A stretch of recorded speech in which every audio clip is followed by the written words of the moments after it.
Hello hello त्याचं सर्वप्रथम शिक्षण संकुलातर्फे या ठिकाणी मी स्वागत करतो।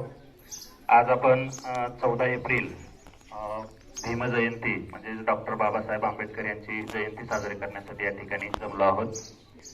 भारतीय संविधानाचे शिल्पकार, दीनदलितांचे कैवारी, माणसाला माणूस म्हणून जगायला शिकवणारे, त्याचबरोबर माणसाला गुलामगिरीच्या विळख्यातून मुक्त होऊन स्वाभिमानाने जगायला शिकवणारे भारतरत्न डॉक्टर भीमराव रामजी आंबेडकर यांची जयंती भारतातच नव्हे तर संपूर्ण जगामध्ये आज या दिवशी साजरी केली जाते। त्याचाच वारसा म्हणून आपण या ठिकाणी त्यांच्या कार्याला व त्यांच्या विचारांना उजाळा देण्यासाठी या ठिकाणी आपण सर्वजण जमलो आहोत। तर त्या निमित्तानं आज या ठिकाणी आपण आपल्या प्रशालेतर्फे त्यांना अभिवादन करणार आहोत। मी सर्वप्रथम या कार्यक्रमाचे अध्यक्ष व आपल्या प्रशालेचे मुख्याध्यापक श्री शेख सर तसेच या विचारपीठावरील सर्व शिक्षक शिक्षकेतर कर्मचारी यांना विनंती करतो की सर्वांनी डॉक्टर बाबासाहेब आंबेडकर यांच्या प्रतिमेचं पूजन व दीपप्रज्वलन करावं।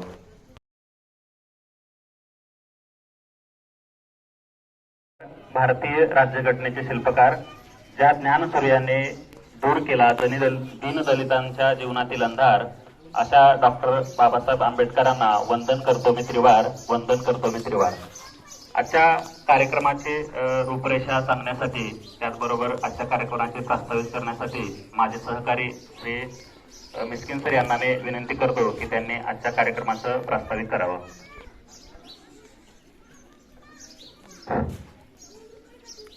संपूर्ण जगाला एक आदर्श लोकशाहीचा पाया घालून देणारे, ज्या व्यक्तीनं आपल्या आयुष्यामध्ये फक्त आणि फक्त संघर्ष केला, इतरांना शिकण्यासाठी प्रवृत्त केलं, संघर्ष करण्यासाठी एकत्र येण्याचं आवाहन केलं, असे महामहिम डॉक्टर बाबासाहेब आंबेडकर यांची जयंती आज संपूर्ण देशातच नव्हे तर संपूर्ण विश्वामध्ये त्यांचे समर्थन ज्या ज्या ठिकाणी आहेत त्या ठिकाणी आवर्जून साजरी करतात।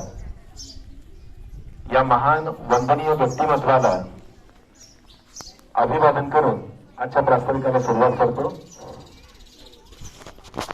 प्रशालेचे मुख्याध्यापक श्री शेख सर, माझे सर्व शिक्षक बंधू भगिनी, विद्यार्थी मित्र हो, आज आपल्या प्रशालेमध्ये आपण ही जयंती साजरी करण्यासाठी एकत्र आहोत। जयंत्या साजऱ्या का करायच्या? आपण कुणाची जयंती साजरी करत नाही, ज्या लोकांनी समाजाला दिशा दिली, एक वेगळ्या उंचीवर नेऊन ठेवलं देशाला, अशाच लोकांच्या जयंत्या आपण साजऱ्या करत असतो। आणि याच्यामध्ये आवर्जून नाव घ्यावं लागेल ते डॉक्टर बाबासाहेब आंबेडकर यांचं। यांचा जन्म 14 एप्रिल 1891 साली मध्य प्रदेशामधल्या इंदोर जिल्ह्यातल्या महू या गावी झाला। रामजी आणि भीमाबाई यांचं मला वाटतं बरोबर 14वं अपत्य, बाबासाहेब हे 14व्या आणि सर्वात शेवटचं अपत्य होतं आणि त्यामुळे सर्वात लहान असल्यामुळे सर्वांचे ते लाडके होते। त्यांचे वडील मला वाटतं आर्मीमध्ये सर्व्हिसला होते इंदोरमध्ये, आणि जेव्हा ते आर्मीमधून रिटायर झाले तेव्हा ते राहायला साताऱ्यामध्ये आले। इथं आल्यानंतर त्यांना अनेक गोष्टींसाठी, प्रत्येक गोष्टीमध्ये म्हणजे अगदी सामाजिक असेल आर्थिक असेल, प्रत्येक गोष्टीमध्ये त्यांना भयानक संघर्ष करावा लागला। आणि या संघर्षाची जाणीव त्यांना लहानपणापासून होती। आपल्या बांधवांना सुद्धा असा संघर्ष करावा लागतो, प्रत्येक गोष्टीसाठी झगडावं लागतं, ही जाणीव त्यांनी कायमस्वरूपी लक्षात ठेवली। आणि म्हणून अशा वंचित घटकांसाठी त्यांनी एक सामाजिक लढा उभा केला।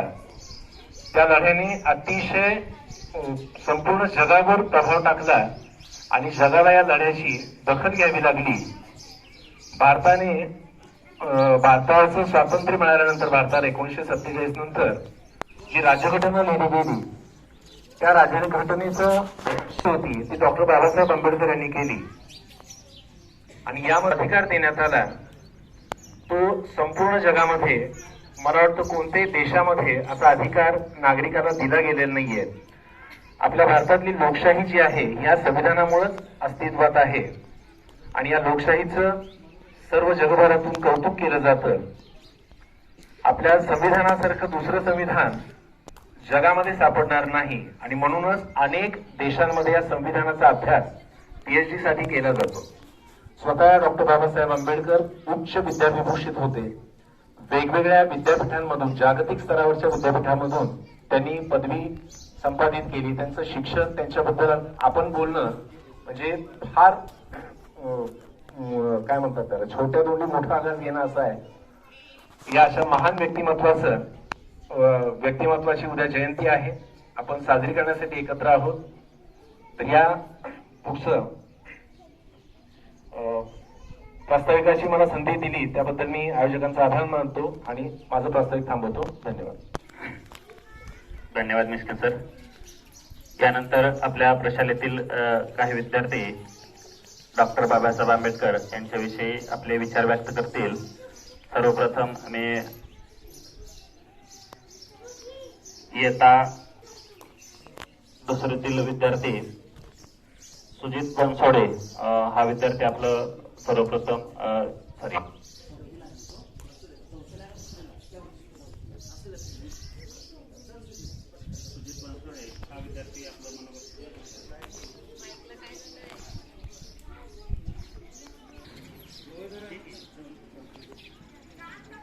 क्रांती सूर्य तू शिल्पकार तू भारता बोधिसत्व मोकनायका.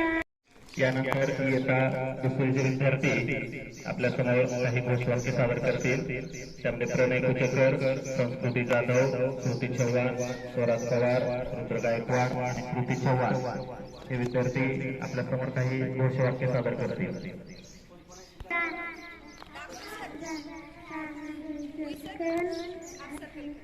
मागण्याचा संघर्ष करावा लागतो.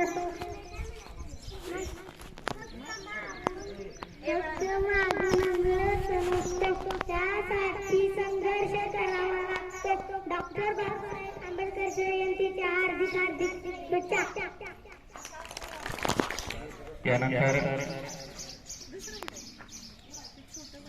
इयत्ता दुसरीचे विद्यार्थी अजून घोषवाक्य सादर करतील. युवराज डोंगरे, श्रावणी पवार, पायल सपाटे आणि Shriraj Pawar.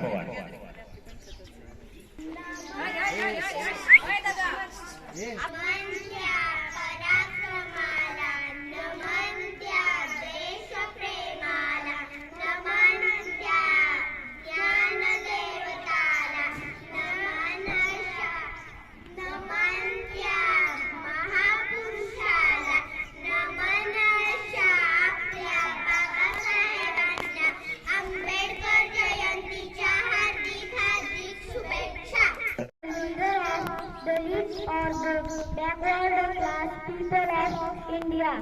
He was the first life minister of independent India. He was a true social reformer and he worked for equality for all Indians. Thank you. त्यानंतर जिया मुलानी इयत्ता पाचवी हे आपल्या समोर एक कविता सादर करेल.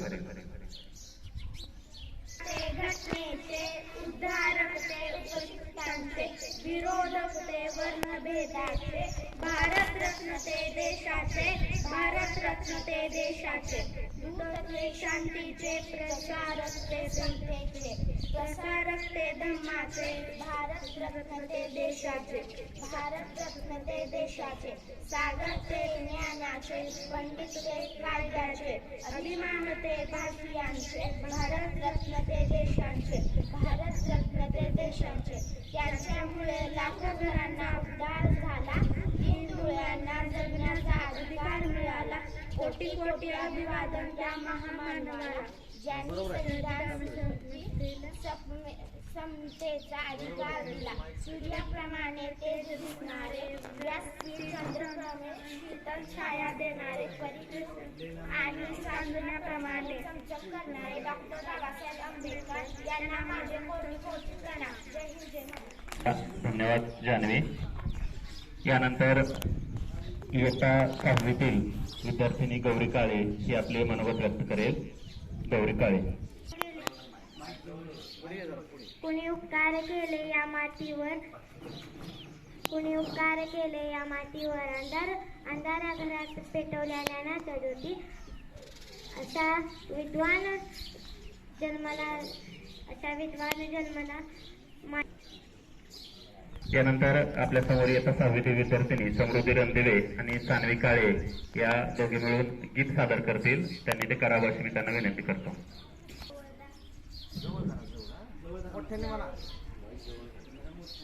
चवदार तळ्याचे पाणी नवशक्ती मानवा आणि या शक्ती मागे मूर्ती भीमकाय देई स्फूर्ती जणू मुक्यास दिदली वाणी. चवदार तळ्याचे पाणी नवशक्ती मानवा आणि तेजा बदलाचे झाले दिनांना प्रेरित केले अन्यायासाठी लढून नवशक्ती मानवा आणि चवदार तळ्याचे पाणी नाकारून परंपरेला स्वीकारून मानवतेला करुणेची अर्थविराणी. चवदार तळ्याचे पाणी नवशक्ती मानवा आणि आत्मभान जागे केले मानवास मी पण दिदले धर्मचक्र परतोनी यवनचक्र मानवा आणि चवदार तळ्याचे पाणी नवशक्ती मानवा आणि चवदार तळ्याचे पाणी नवशक्ती मानवा आणि नवशक्ती मानवा आणि. धन्यवाद समृद्धी, धन्यवाद सानवी. यानंतर आपल्या प्रशालेतील सहशिक्षिका संतके मॅडम यांनी आपलं मनोगत व्यक्त करावं अशी मी त्यांना विनंती करतो. डॉक्टर बाबासाहेब आंबेडकर यांची जयंती उत्सव जो आहे तो साजरा करण्यासाठी एकत्र जमलो आहोत. डॉक्टर बाबासाहेब आंबेडकर म्हटलं की आपल्या डोळ्यासमोर एक प्रतिमा उभा राहते आणि ती प्रतिमा म्हणजे काय रे बाळा. डॉक्टर बाबासाहेब आंबेडकर म्हटलं की फक्त आणि फक्त दलितांसाठी कार्य केलेला नेता किंवा दलितांसाठी कार्य केलेला समाज सुधारक म्हणून असं जातीयवादी मनुवादी जे लोक आहेत त्यांनी त्यांना ते लेबल लावलेलं आहे. परंतु या ठिकाणी बाबासाहेब आंबेडकर यांच्या जीवनातली काही प्रसंग मी तुमच्यासमोर सादर करत आहे किंवा मी तुमच्यासमोर व्यक्त करत आहे. त्यावरून त्यांचं जे व्यक्तिमत्व होतं, त्यांचं जे देशप्रेम होतं ते तुम्हाला या ठिकाणी स्पष्ट होईल. या ठिकाणी मी तुमच्यासमोर उभं राहून भाषण करते. हे स्वातंत्र्य जे आहे ते स्वातंत्र्य मला डॉक्टर बाबासाहेब आंबेडकरांच्या संविधानामुळे मला या ठिकाणी मिळाले. बाळांनो, ज्यावेळेस मसुदा समिती तयार होत असताना किंवा त्या अगोदर डॉक्टर बाबासाहेब आंबेडकरांनी सुरुवातीला आमच्या स्त्रीवर्गाचा विचार केला. स्त्रीवर्गाचा विचार केला म्हणजे काय केलं तर त्यांनी हिंदू कोड बिल स्थापन केलं. हिंदू कोड बिल म्हणजेच काय, हिंदू संहिता विधेयक. त्या विधेयकाचा मसुदा असा होता की बाळांनो, पूर्वीच्या काळी जी वर्णव्यवस्था होती, वर्णव्यवस्थेमध्ये काय होतं, 4 वर्ण होते.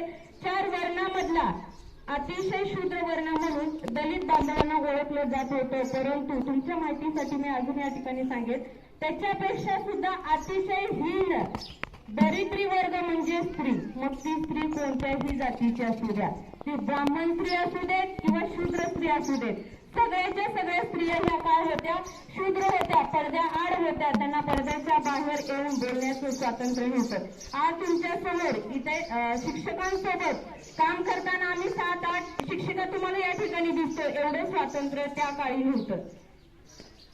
तर हिंदू कोड बिल हे काय होतं तर डॉक्टर बाबासाहेब आंबेडकरांनी 24 फेब्रुवारी 1949 रोजी ते विधेयक संसदेमध्ये मांडलं. आणि त्या विधेयकाचे काही मुद्दे असे होते की त्या विधेयकानुसार किंवा ते हिंदू कोड बिल जे होतं ते सर्व जे होतं ते स्त्रियांच्या बाजूने होतं. म्हणजे विचार करा बाळांनो, कोणत्याही जातीची स्त्री बाबासाहेबांनी विचार केला असता तर फक्त त्यांनी दलित जातीच्या स्त्रियांसाठीच कायदा केला असता. पण त्यांनी तसं न करता त्यांनी सर्व समस्त स्त्री वर्गाचा विचार केला आणि त्यांनी हिंदू कोड बिल स्थापन केला. आणि त्या हिंदू कोड बिलानुसार पहिला जो ठराव होता तो पहिला ठराव होता जो पुरुष वर्ग आहे तो 1 पेक्षा जास्त लग्न करणार नाही. काय होता, पूर्वीच्या काळी राजा असायचा, राजाला 10 राण्या असायच्या, मग त्यावेळेस त्या स्त्रीवर अन्याय होता की नाही? तर हे जे आहे ते ही रूढी मोडून काढण्यासाठी त्यांनी त्या हिंदू कोडविलामध्ये पहिला जो मसुदा लिहिला किंवा पहिला जो ठराव लिहिला, तो ठराव काय होता की एक पुरुष एकापेक्षा जास्त लग्न करू शकत नाही. त्याचबरोबर विधवा स्त्रियांना जे लग्न करण्याचे आहे ती सहमती त्या ठिकाणी होती. स्त्रियांना वारसा हक्कानं वडिलांच्या जमिनीमध्ये किंवा वडिलांचं जी प्रॉपर्टी आहे त्या प्रॉपर्टीमध्ये स्त्रियांना समान अधिकार मिळावे, यासाठी हे हिंदू कोड बिल होतं. आणि हे हिंदू कोड बिल जेव्हा डॉक्टर बाबासाहेब आंबेडकर कायदा मंत्री झाले त्यावेळेस त्यांनी ते हिंदू कोड बिल संसदेत मांडलं. परंतु ते जे हिंदू कोड बिल होतं त्या कोड बिलाचं दुर्दैव की आमच्या स्त्रियांचं दुर्दैव, बाळांनो त्या हिंदू कोड बिलासाठी आमच्या स्त्रिया त्या ठिकाणी विरोध करत होत्या. जस्ट डॉक्टर बाबासाहेब आंबेडकर दुपारच्या वेळी त्यांच्या घरी बसले होते आणि समस्त स्त्री वर्ग त्यांच्या घरासमोर मोर्चा करून आला होता आणि मोर्चामध्ये घोषवाक्य एकच होतं, हिंदू कोड बिल कॅन्सल झालं पाहिजे किंवा हिंदू कोड बिल हे नाही, ते संसदेत पारित नाही झालं पाहिजे. पण बाळांनो, ज्या स्त्रिया विरोध करायला आल्या होत्या त्यांच्या नवऱ्या लोकांनी किंवा त्यांच्या घरातल्या पुरुषांनी फक्त त्यांना एवढंच सांगितलं होतं की हिंदू कोड बिल हे चांगलं नाही, आपल्या धर्माच्या विरुद्ध आहे. हे धर्माच्या विरुद्ध, फक्त धर्म हा आमच्या स्त्रियांच्या डोक्यामध्ये मनामध्ये एवढा भिनलाय की आम्ही मुलांना सावित्रीबाई ज्योतिबा हे शिकवण्याऐवजी आम्ही त्यांना पूजापाठ शिकवतो. आणि ह्याचाच परिणाम म्हणून सगळ्या स्त्रिया त्या ठिकाणी मोर्चा घेऊन आल्या आणि ज्यावेळेस बाबासाहेब सर्व स्त्रियांच्या समोर उभा राहिले आणि त्यांनी एकच त्या समस्त स्त्रियांना प्रश्न विचारला की तुम्ही हिंदू कोड बिल वाचलंय का किंवा तुम्हाला हिंदू कोड बिल म्हणजे काय माहिती आहे का? त्यावेळेस त्या ठिकाणी आलेल्या समस्त महिला म्हणाल्या की साहेब आम्हाला कोड बिल माहित नाही, फक्त आमचा नवरा म्हणलाय की जाऊन ते हिंदू कोड बिल कॅन्सल झालं पाहिजे म्हणून आम्ही या ठिकाणी मोर्चा घेऊन आलेला. आणि बाळांनो, त्या हिंदू कोड बिलाचं दुर्दैव असं आहे की पंडित जवाहरलाल नेहरू यांची संमती असून देखील ते हिंदू कोड बिल काय झालं त्या ठिकाणी ते पास होण्यासाठी थोड्या अडचणी आल्या. त्यानंतर त्यांच्या आयुष्यातला अजून एक प्रसंग सांगत असताना मी या ठिकाणी असं सांगेन की बहुजनांचा विचार करत असताना ज्यावेळेस जो विष ओकणारा मनुस्मृती जो ग्रंथ आहे तो ग्रंथ डॉक्टर बाबासाहेब आंबेडकरांनी 25 डिसेंबर महाड येथे तो ग्रंथ जाळला. मग तो ग्रंथ जाळला म्हणजे काय केलं किंवा त्या ग्रंथाचं दहन केलं म्हणजे काय केलं, तर त्या ग्रंथामधले काही जे घटक आहेत जे तुमच्या माहितीसाठी आज मी त्यांच्या जयंतीचं औचित्य साधून मी तुमच्या समोर सांगते. त्या मनुस्मृतीनुसार असं होतं की 4 वर्णापैकी फक्त ब्राह्मण म्हणजे पुरोहित वर्ग वेद वाचू शकेल, वेद पठित करू शकेल किंवा वेद आणि देवाची पूजा हा फक्त वरचा वर्णच करू शकेल. बाकीच्या सर्व वर्णातील जे लोक आहेत ते मग क्षत्रिय असू द्या, शूद्र असू द्या, हे जे वर्ण आहेत त्या वर्णातील लोकांनी काय केलं, त्याला ते अधिकारच नव्हते. आणि समजा एखाद्या ठिकाणी यज्ञ चालू असेल, यज्ञ कळतोणार आहे तुम्हाला? यज्ञ म्हणजे काय? या ठिकाणी देवाची पूजा जर सुरू असेल आणि पूजा सुरू असताना जर त्या ठिकाणी एखादा शूद्र व्यक्ती गेला आणि चुकून त्या शूद्र व्यक्तीच्या कानावरती जरी ते मंत्र पडले तर त्या व्यक्तीच्या कानामध्ये उकळतं शिसं ओतलं जात होतं. विचार करा, जर आपल्याला दिव्याचा चटका लागला किंवा विस्तवाचा चटका जर लागला तर आपल्या अंगाची लाही होते, आपल्याला खूप त्रास होतो.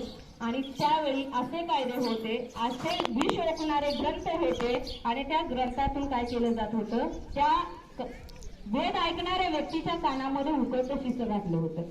समजा एखाद्या व्यक्तीनं जर देवाचं नाव घेतलं, आपण सगळेजण आता देवाचं नाव घेतो ना रे, ते स्वातंत्र्य फक्त आणि फक्त आपल्याला डॉक्टर बाबासाहेब आंबेडकरांमुळे मिळाले. जर समजा एखादा शूद्र व्यक्ती जर त्या ठिकाणी येऊन श्रीराम म्हणत असेल तर त्या व्यक्तीची जीभ कापली जात होती. हे कशामध्ये लिहिलं होतं? त्या मनुस्मृती ग्रंथामध्ये लिहिलं होतं. पुढे जाऊन एवढेच नाही, पुढे जाऊन जर विचार केला, जर एखाद्या व्यक्तीनं जर ते ग्रंथ किंवा त्यांचा जो संस्काराचा कार्यक्रम आहे जर ह्या राहिलेल्या 3 वर्गातल्या कोणत्याही लोकांनी तो पाहिला तर लोखंडाच्या सळ्या टाकून त्या व्यक्तीच्या डोळ्यामध्ये घातल्या जात होत्या. म्हणजे एवढा विषारी हे मनुस्मृती ग्रंथ होता. आणि पुढे जाऊन बाळांनो, स्त्रियांसाठी तर हा ग्रंथ अतिशय वाईट होता.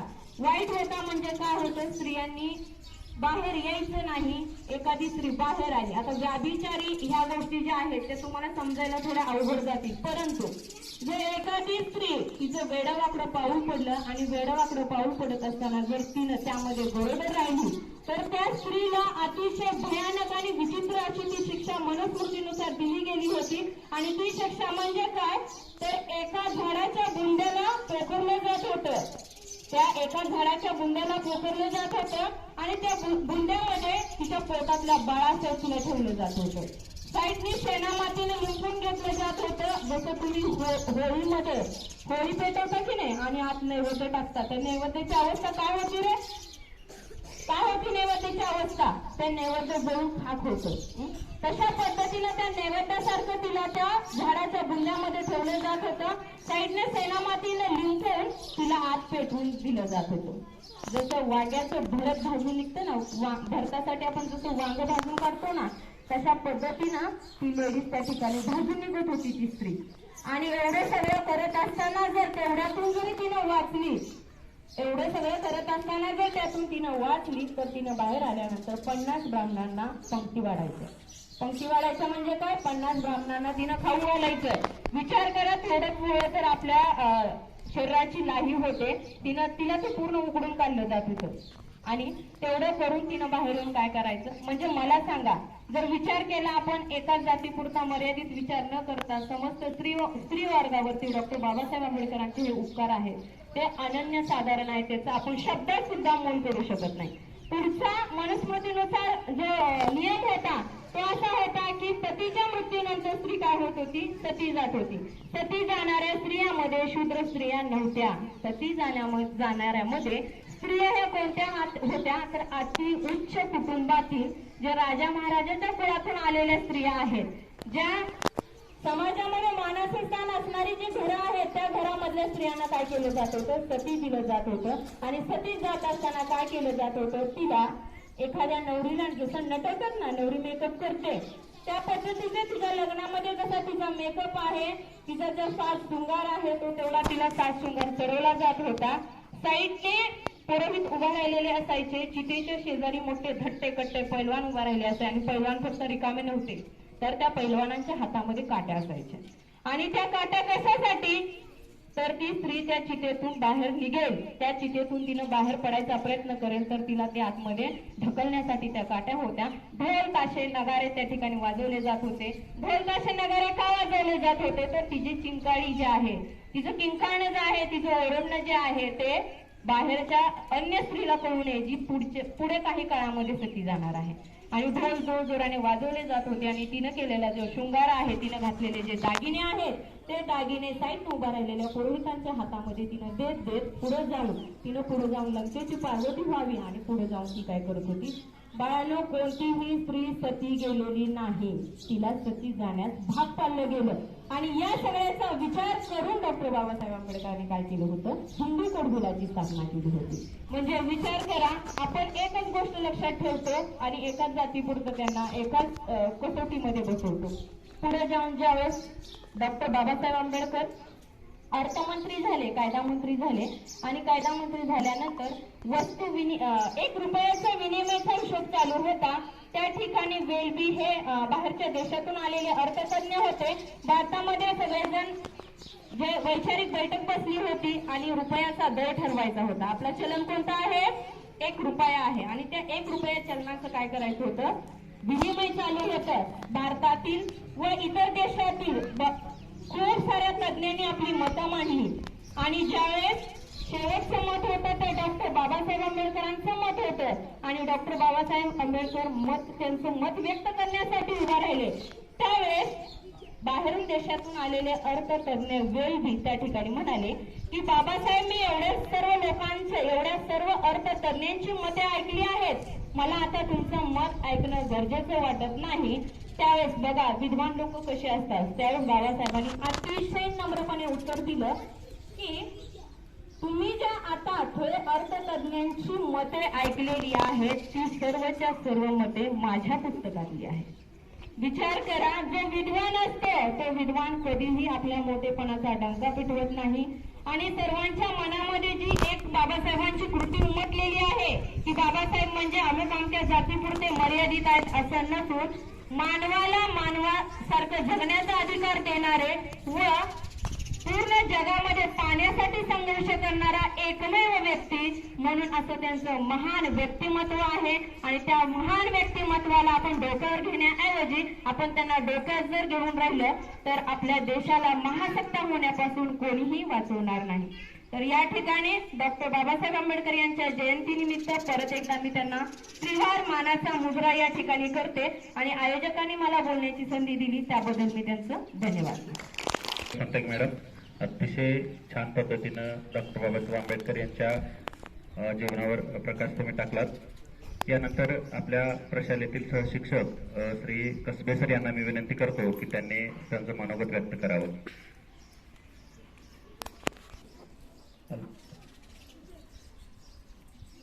सोनियाची उगवली सका, हो सोनियाची उगवली सका, उगवली सका, जन्मास आले भीमबा, जन्मास आले भीमबा.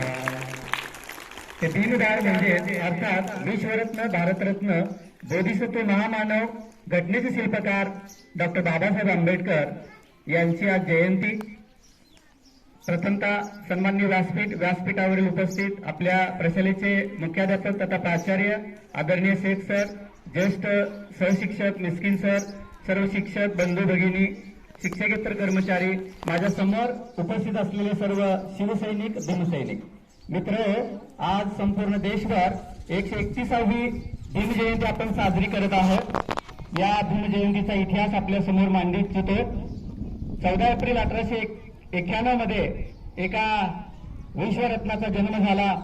एका गरीब महार कुटुंबामध्ये जन्माला आलेले डॉक्टर बाबासाहेब आंबेडकर या व्यक्तिमत्वाची आज जयंती आपण संपूर्ण देशभर साजरी करत आहोत. दलितांच्या हक्कांसाठी तत्परतेने त्यांनी लढा दिला. दलितांच्या हक्कांसाठी तत्परतेने त्यांनी लढा दिला. फक्त दलित बांधवांसाठीच त्यांनी काम केलेले नाही. त्यांचे जे विचार होते, त्यांचं जे योगदान होतं ते समाजातील प्रत्येक घटकासाठी होतं. मित्र हो, देशाच्या राष्ट्रपतीला जो मतदानाचा अधिकार असेल तोच आपल्या देशातील कष्टकऱ्याला, शेतकऱ्याला, मजुरालाही मतदानाचा अधिकार दिला. अशा प्रकारचे योगदान डॉक्टर बाबासाहेबांनी आपल्याला दिलं. भीमजयंती साजरी करण्याची जी सुरुवात होती मित्र हो, 1928 मध्ये जनार्दन सदाशिव रानपिसे यांनी सुरुवात केली आणि तेव्हापासून आपल्या देशामध्ये 28 घटक राज्य, आता सध्या 29 घटक राज्य, 7 केंद्रशासित प्रदेश, आपल्या देशामध्येच नव्हे तर संपूर्ण जगामध्ये आज आपण भीमजयंती साजरी करत असतो. आणि त्यांच्या जो कार्याचा गौरव आहे, त्यांनी केलेले जे सामाजिक कार्य असेल त्या कार्याचा उहापोह केला जातो. जनार्दन रानपिसे हे एक कट्टर असे भीमसैनिक होते. ते आंबेडकरवादी होते, आंबेडकर विचारांचे समर्थक होते. त्यांचे जे सामाजिक कार्य होतं ते उल्लेखनीय असं कार्य होतं. आणि तेव्हापासून आपण डॉक्टर बाबासाहेब आंबेडकर यांची जयंती ही साजरी करत आहोत. त्याचबरोबर एक अनुभव तुम्हाला सांगतो मित्र हो, की अशा या दीनदलितांसाठी त्यांनी कार्य केलं. त्यांच्या जीवनामध्ये अतिशय कठोर असा एक प्रसंग आलेला होता आणि तो म्हणजे जनावरांसाठी जे पाणी वापरलं जायचं त्या पाण्याला स्पर्श केला किंवा करू दिला जात नव्हता. अशा प्रकारचं जी दयनीय अवस्था बाबासाहेबांनी पाहिली आणि त्याच ठिकाणी त्यांनी आता मॅडमनी सांगितल्याप्रमाणे की सत्याग्रह केला आणि दलितांसाठी तो जो 14 तळ्याचा सत्याग्रह केला आणि ते 14 तळे सर्वांसाठी खुले केले. अशा प्रकारचे जे विचार होते, अशा प्रकारचं जे योगदान होतं ते बाबासाहेबांमुळे आपल्याला मिळालेलं आहे. आज समाजामध्ये आपण माणूस म्हणून जगतो आहोत. या अगोदर प्राचीन काळामध्ये गळ्यामध्ये मडकं असायचं आणि पाठीला झाडू बांधलेला असायचा. त्याचं कारण असं होतं की एखादा अस्पृश्य व्यक्ती जर जात असेल तर तो जो भाग असेल, ज्या भागातून जो जात असेल तर तो त्याची विठंबना होते किंवा विंटा होतो असं म्हटलं जायचं. हे पुसून काढण्यासाठी डॉक्टर बाबासाहेब आंबेडकरांनी अतिशय मोलाचं असं योगदान दिलेलं आहे. अशा अनेक घटना आहेत मित्र. अशा अनेक घटना आपण जर पाहिल्या हृदय पिळून टाकणाऱ्या अशा घटना आहेत आणि अशा प्रकारचं या घटना संपवण्यासाठी किंवा समाजामध्ये समानता निर्माण करण्यासाठी डॉक्टर बाबासाहेब आंबेडकरांनी अहोरात्र कष्ट घेतले. इतकेच काय तर त्यांना परदेशामध्ये शिक्षणासाठी जात असताना अर्थशास्त्र या विषयामध्ये डॉक्टरेट ही पदवी म्हणजेच पीएचडी ही पदवी मिळत असताना त्यांना खऱ्या अर्थाने छत्रपती शाहू महाराजांनी अर्थसहाय्य केले आणि म्हणून आपल्या देशातले पहिले भारतीय की ज्यांनी डॉक्टरेट ही पदवी मिळवली अशा प्रकारचं कार्य त्यांचं आहे. अशा या महान नेत्याबद्दल मी एवढंच सांगू इच्छितो की भारतामध्ये असलेल्या जाती आधारित अशा प्रकारच्या व्यवस्थेसाठी त्यांनी सक्रियपणे कार्य केलं आणि आपलं आयुष्य त्यांनी पणाला लावलं. आणि म्हणून या जयंतीच्या दिवशी आपल्या देशाचे सर्वच पंतप्रधान असतील, राष्ट्रपती असतील, हे सर्वच महत्वाचे नेते नवी दिल्ली या ठिकाणी डॉक्टर बाबासाहेब आंबेडकरांच्या पुतळ्याला आदरांजली वाहत असतात. त्यानंतर संपूर्ण देशभर, जगभर शाळा, कॉलेज, शासकीय कार्यालये या ठिकाणी त्यांना आदरांजली वाहण्याचं आपण वाहत असतो. म्हणून या जयंतीच्या निमित्ताने मी एवढंच म्हणेन मित्र हो, त्यांच्या योगदानाचं स्मरण करण्यासाठी मी काही वेळ आपल्या समोर मांडू इच्छितो. कर गुजर गए वो भीम थे, कर गुजर गए वो भीम थे, दुनिया को जगाने वाले भीम थे, दुनिया को जगाने वाले भीम थे.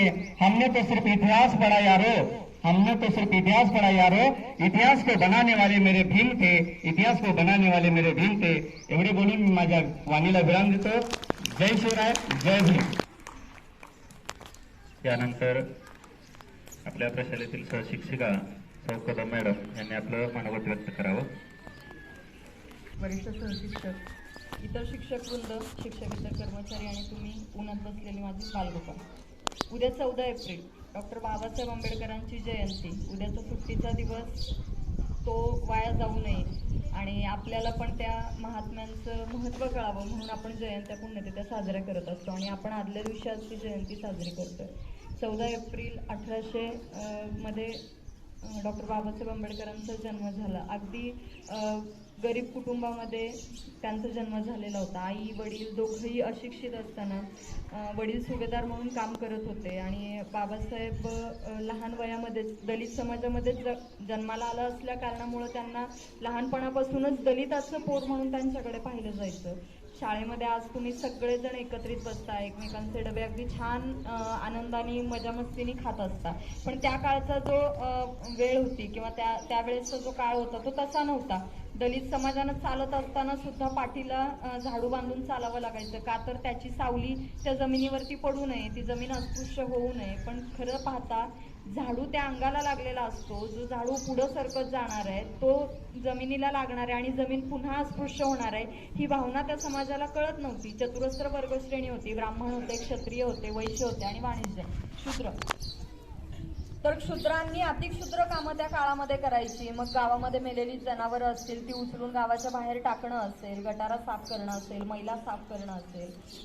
बाबासाहेबांच्या जीवनामधला ज्यावेळेस ते शाळेमध्ये होते बाळांनो त्यावेळेसचा एक प्रसंग तुम्हाला फक्त सांगणार आहे आणि मी माझ्या वाणीला विराम देणार आहे. बाबासाहेब शाळेमध्ये जायचे त्यावेळेस त्यांना वर्गामध्ये घेतलं जात नव्हतं आणि मग वर्गाच्या बाहेर बसून ते अभ्यास करायचे. हळूहळू कालांतरानं ते वर्गात त्यांना प्रवेश मिळाला. मग एक दिवशी काय झालं की वर्गात गुरुजींनी फळ्यावरती गणित दिलं होतं आणि बाबासाहेब सगळ्यात मागच्या बेंचावरती बसायचे का तर ते क्षुद्र होते.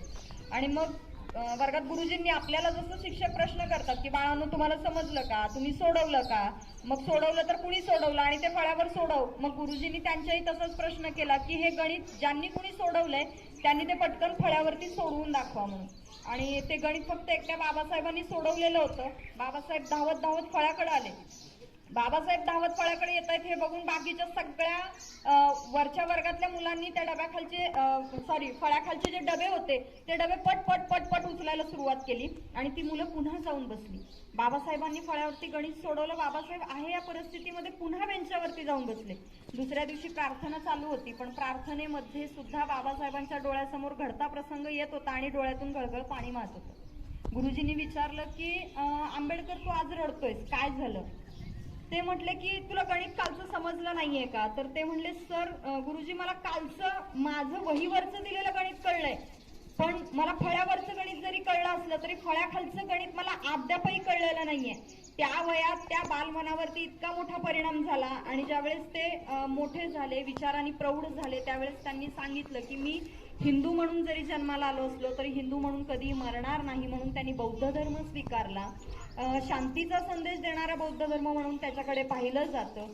फक्त दलित समाजासाठी म्हणून बाबासाहेबांनी कुठलंही कार्य केलेलं नव्हतं. समाजातल्या प्रत्येक वर्गासाठी त्यांनी कार्य केलेलं होतं. मग तो स्त्री असू देत, पुरुष असू देत, मग तो उच्चवर्णीय असू देत किंवा खालच्या दलित जातीमधला तो व्यक्ती असू देत. जाती आपण निर्माण केल्या, धर्म आपण निर्माण केलेले आहेत.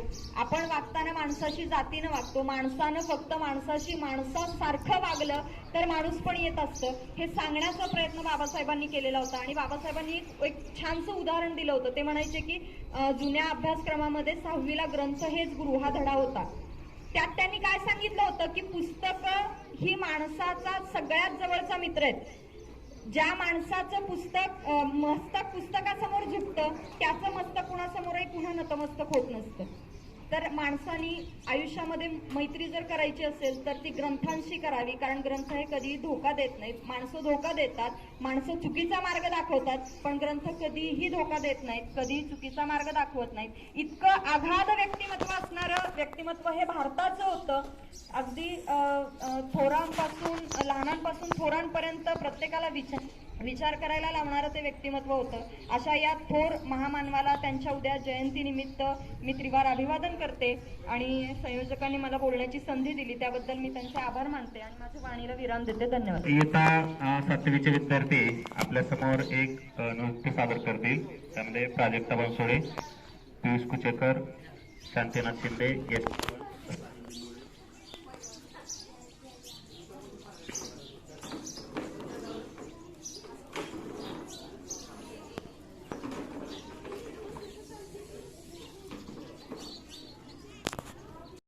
भारताच्या इतिहासामध्ये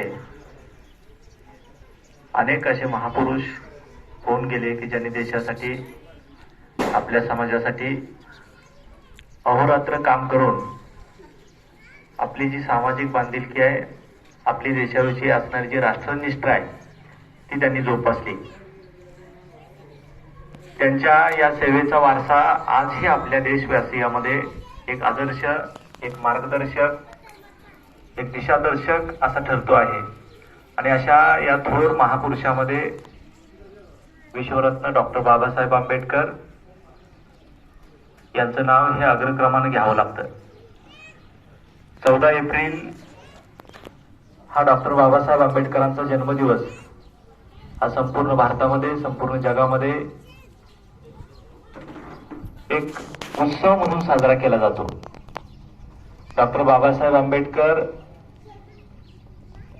यांच्या ज्ञानाचा उपयोग फक्त आपल्या भारत देशातील समाजाच्या उन्नतीसाठी झाला असा नसून संपूर्ण जगानं डॉक्टर बाबासाहेब आंबेडकर यांचे विचार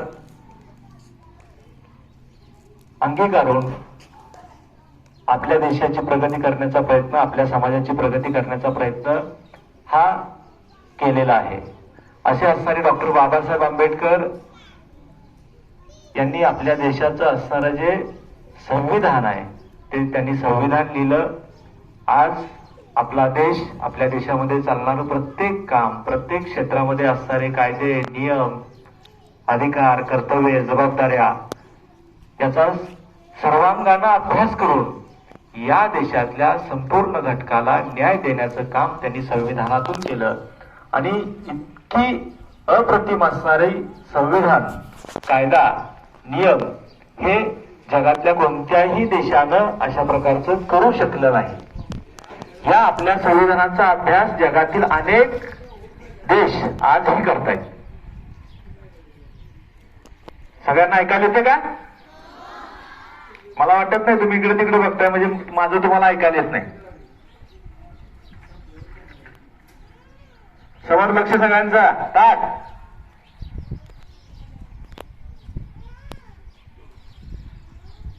आपल्या देशासाठी त्यांनी इतकं मोठं काम केलंय ते आपल्याला ऐकायला सुद्धा मूड नसतं, आहे का नाही? आहे का मूड आपल्याला? ऊन लागायला लागले का? मी फक्त 3 मिनिटांमध्ये थांबतो, ठीक आहे? फक्त 3 मिनिट तुम्ही नीट ऐकायचं. सगळ्यांचं लक्ष समोर पाहिजे. लहान मुलं किती छान हे कायदेतज्ञ होते, घटनाकार होते, अर्थशास्त्रज्ञ होते, सामाजिक शास्त्रज्ञ होते, राजकारणी होते, तत्वज्ञ होते, ते समाज सुधारक होते. त्यांनी सामाजिक क्रांतीची जी चळवळ आहे त्या चळवळीला प्रामुख्यानं प्रेरणा दिली. त्यांनी महिलांच्या, कामगारांच्या हक्कांच्या समर्थनार्थ प्रामुख्यानं समाजामध्ये जागृती निर्माण करण्याचं काम केलं. ते स्वातंत्र्यपूर्व काळामध्ये भारताचे कायदेमंत्री होते, स्वतंत्र भारताचे पहिले कायदेमंत्री होते, संविधानाचे शिल्पकार म्हणून त्यांना भारतामध्ये जगामध्ये ओळखलं जातं. भारतरत्न डॉक्टर बाबासाहेब आंबेडकर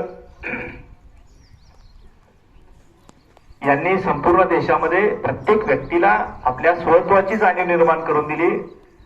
त्यांची जी वृत्ती आहे ती लढाऊ वृत्ती होती. जिथं जिथं अन्याय घडेल त्या अन्यायाच्या विरुद्ध उभं राहण्याचं त्यांच्यामध्ये धाडस होतं. म्हणून त्यांनी सांगितलं होतं, भारतातल्या प्रत्येक व्यक्तीला शिका, चांगल्या विचारानं संघटित व्हा, न्यायासाठी संघर्ष करा, अशी त्यांची विचार प्रणाली हे प्रामुख्याने समाजामध्ये अन्याय घडत असताना त्यांनी व्यक्त केली. त्यांनी आपल्या देशातल्या असणाऱ्या समाजावर अन्याय होणारा जो मनुस्मृती नावाचा ग्रंथ आहे त्या ग्रंथाचं पहिल्यांदा त्यांनी दहन केलं. स्त्री पुरुष समानतेच्या दृष्टीनं त्यांनी अनेक कायदे नियम केले. डॉक्टर बाबासाहेब आंबेडकरांनी आपल्या जीवनामध्ये तळागाळातील असणाऱ्या प्रत्येक व्यक्तीचा विचार केला. असे असणारे हे डॉक्टर बाबासाहेब आंबेडकर कधीही धर्म, जात, पंथ यामध्ये त्यांना कोणताही रस नव्हता, असं कोणतंही ते मानत नव्हते. अशा कोणत्याही या संवर्गामध्ये भारत देशाची वाटणी होऊ नये, भारताचं वर्गीकरण असं होऊ नये अशी विचारसरणी त्यांची होती. म्हणून त्यांनी त्यांचं संविधान लिहित असताना त्या संविधानामध्ये आपल्या देशातल्या प्रत्येक धर्माला, जातीला, पंथाला वेगवेगळ्या भागामध्ये विभागून संविधानाच्या माध्यमातून त्यांनी एकसंघ करण्याचं काम डॉक्टर बाबासाहेब आंबेडकरांनी केलं. डॉक्टर बाबासाहेब आंबेडकर यांना वाचनाची प्रचंड अशी आवड होती. ते नेहमी म्हणत की आपण पुस्तकाच्या वाचनाशिवाय जगू शकत नाही. ते ग्रंथांचं वाचन मोठ्या प्रमाणात करत असत. ते उच्च विद्याविभूषित होते. त्यांच्या जे संपूर्ण असणारं जे डिग्री आहेत ते वाचायचं म्हणलं तर कमीत कमी आपल्याला अर्धा तास लागेल. इतकं त्यांनी वेगवेगळ्या पुस्तकांचं, वेगवेगळ्या अभ्यासक्रमांचं अध्यापन त्यांनी केलेलं आहे. ते अर्थशास्त्रज्ञ, राज्यशास्त्रज्ञ, समाजशास्त्रज्ञ होते आणि या सर्व विभागातल्या पुस्तकांचा त्यांनी अभ्यास हा प्रामुख्याने केला होता. आणि अशा प्रकारचं लेखन करून डॉक्टर बाबासाहेब आंबेडकरांनी एक मुंबई या ठिकाणी, दादर या ठिकाणी त्यांचं घर आहे, त्या घरामध्ये त्यांनी संपूर्ण असणारी जेवढी पुस्तकं होती त्या पुस्तकांचा संग्रह केलेला आहे आणि त्या ग्रंथालयाला राजगृह असं नाव दिलेलं आहे. आजही आपण जेव्हा मुंबईला, दादरला जाऊ तेव्हा त्या राजगृहाच्या ठिकाणी जाऊन आपण डॉक्टर बाबासाहेब आंबेडकरांची जी ग्रंथसंपदा आहे ती त्या ठिकाणी आपण पाहू शकतो. डॉक्टर बाबासाहेब आंबेडकर नेहमी म्हणत असत, जर आपल्याकडे 2 रुपये असतील ना तर त्या 2 रुपयामध्ये 1 रुपयाचं काय करायचं, पुस्तक घ्यायचं आणि 1 रुपयाची भाकरी घ्यायची. कारण भाकरी तुम्हाला जगवेल पण पुस्तक तुम्हाला कसं जगायचं हे शिकवेल. म्हणून डॉक्टर बाबासाहेब आंबेडकर या विचाराचे दिशादर्शक, आदर्शाशी होते. डॉक्टर बाबासाहेब आंबेडकरांची उद्या 131वी जयंती आहे आणि या जयंतीच्या निमित्तानं महाराष्ट्र शासनानं 11 एप्रिल 2022 रोजी एक शासन निर्णय काढलेला आहे. त्या शासन निर्णयामध्ये सर्व माध्यमाच्या या राज्यातल्या असणाऱ्या ज्या शाळा आहेत त्या शाळांना विविध स्पर्धांचं आयोजन करायला सांगितलंय. 1ली ते 5वीच्या असणाऱ्या गटासाठी वक्तृत्व स्पर्धा किंवा वेशभूषा स्पर्धा, एकपत्री, अभिनय स्पर्धा, चित्रकला स्पर्धांचं आयोजन करायला सांगितलंय. त्यासाठी त्यांनी विषय सुद्धा दिलेले आहेत. बघा, मी डॉक्टर बाबासाहेब आंबेडकर बोलतोय, भारतरत्न डॉक्टर बाबासाहेब आंबेडकर यांच्या जीवनातील प्रसंग, डॉक्टर बाबासाहेब आंबेडकर यांचे बालपण, असे विषय सुद्धा त्यांनी 1ली ते 5वीच्या गटासाठी दिलेले आहेत. अशा प्रकारची सूचना तुम्हाला तुमच्या वर्गामध्ये वर्ग शिक्षक तुम्हाला देतील आणि त्या सूचनांनुसार तुम्ही या स्पर्धांमध्ये प्रत्येक विद्यार्थ्यांना आपला सहभाग नोंदवायचा आहे. 6वी ते 8वीच्या गटासाठी सुद्धा निबंध लेखन, वक्तृत्व स्पर्धा, स्वरचित कविता, काव्यवाचन, पोस्टर निर्मिती, रांगोळी स्पर्धा असे विषय दिले आहेत. या विषयावरती तुम्हाला निबंध लेखन, वक्तृत्व करावायचं आहे. त्यामध्ये त्यांनी भारतरत्न डॉक्टर बाबासाहेब आंबेडकर यांच्या जीवनातील प्रसंग, भारतीय राज्यघटनेचे शिल्पकार डॉक्टर बाबासाहेब आंबेडकर आणि डॉक्टर बाबासाहेब आंबेडकर यांच्या व्यक्तिमत्वाचे विविधांगी पैलू अशा विषयांवरती आधारित आपल्याला निबंध लेखन वक्तृत्व स्पर्धा ही या 6वी ते 8वीच्या गटासाठी करायची आहे.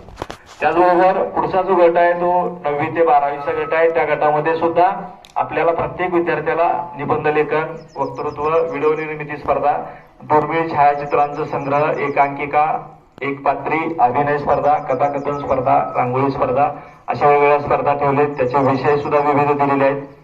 तुम्हाला ते नोटीस बोर्डवरती किंवा तुमचे वर्ग शिक्षक तुम्हाला सांगतीलच.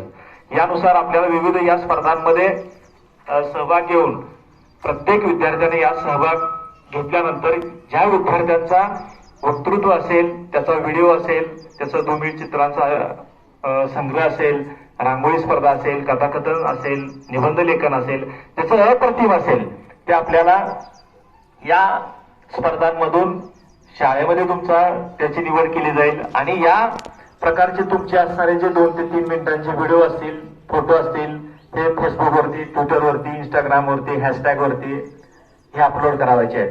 आणि त्या पोस्टची लिंक सुद्धा तुम्हाला दिलेली आहे की त्या लिंकवरती ते अपलोड केल्यानंतर आपल्या राज्यामध्ये जे राज्य शैक्षणिक संशोधन व प्रशिक्षण परिषद पुणे आहे, या परिषदेमार्फत या तुमच्या असणाऱ्या उपक्रमांचं निरीक्षण करून जे अतिउत्तम असेल अशा विद्यार्थ्यांना पारितोषिक देण्याचं काम आपलं राज्य शासन करणार आहे. म्हणजे तुम्ही इथं घेतलेला हा सहभाग हा आपला संपूर्ण राज्यभर वेगवेगळ्या समाज माध्यमातून सोशल मीडियावरती जाणार आहे. आणि तुमचा जर क्रमांक आला तर तुमचा राज्य शासनाकडून तुमचा गौरव सुद्धा होणार आहे.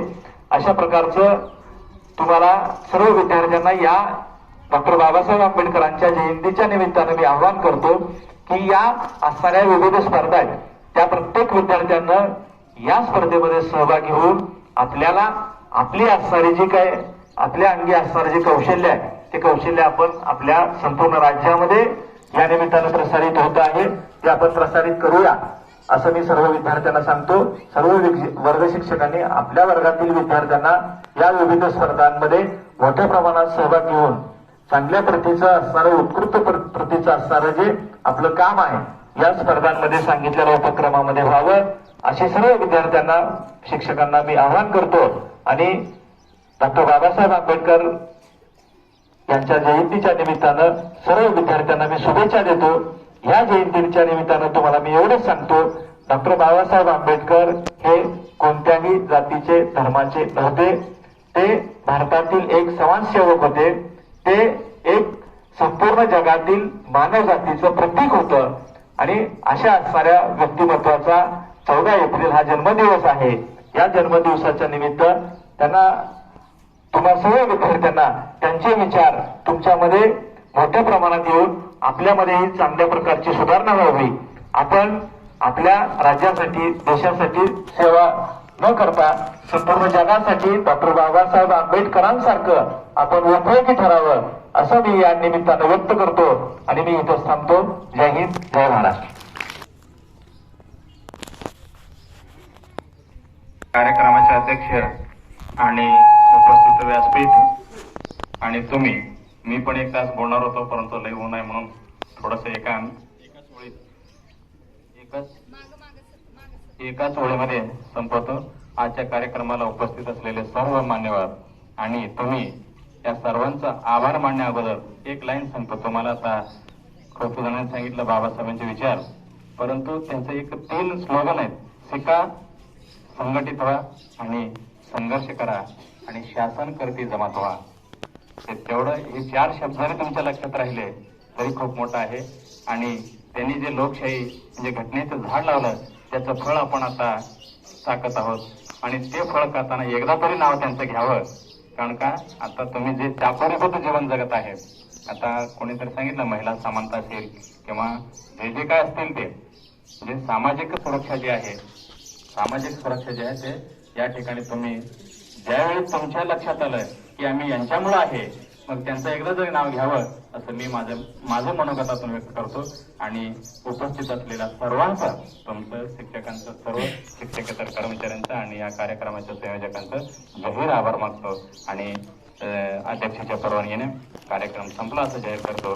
जय हिंद, जय महाराष्ट्र.